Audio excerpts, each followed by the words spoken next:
আম মাখামাখি তো অনেক হলো, এবার চলুন কাঁচা আমের চাটনি করা যাক। আর করবে আমার মা। আজকে দাদুর জন্য একটা ভোগের আয়োজন হয়েছিল, আর আমাদের ঘরে তো সবসময় ভোগ রান্না হয় যেহেতু মা প্রসাদী।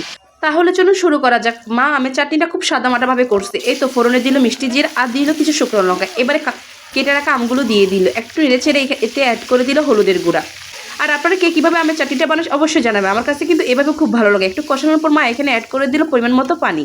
আর আমার মায়ের হাতে ভোগের রান্না তো অতুলনীয়। তোমরা যদি কেউ মায়ের নিরামিষ রান্নাগুলো দেখতে চাও তাহলে অবশ্যই বলবে। এই তো এখানে আমগুলো সিদ্ধ হয়ে যাচ্ছে, আর এবার এখানে অ্যাড করে দিল পরিমাণ মতো লবণ। মা অসুস্থ বলে এই চাটনিটা খুব সাদামাটা করে বানাচ্ছে। আর তোমরা কে কীভাবে এই চাটনিটা করো সেটা অবশ্যই আমাকে জানাবা। এই তো আমগুলো সিদ্ধ হয়ে যাওয়ার পর চামচের নিচের অংশ দিয়ে মাগুলো একটু ঘেটে দিচ্ছে, আর ঘেটে দিলে খুব নরম হয়ে যায়।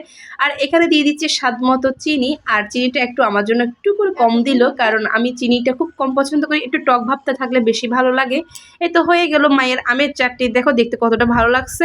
এই তো ঠান্ডা হয়ে যাওয়ার পর এটা কিন্তু এমন হয়ে গেল, আর এটা খাওয়ার জন্য লাগবে। আর ভোগ দেওয়ার পর আমি আর বোন মিলে বসে পড়লাম একটু টেস্ট করার জন্য। খেয়ে দেখলাম ফাটাফাটি।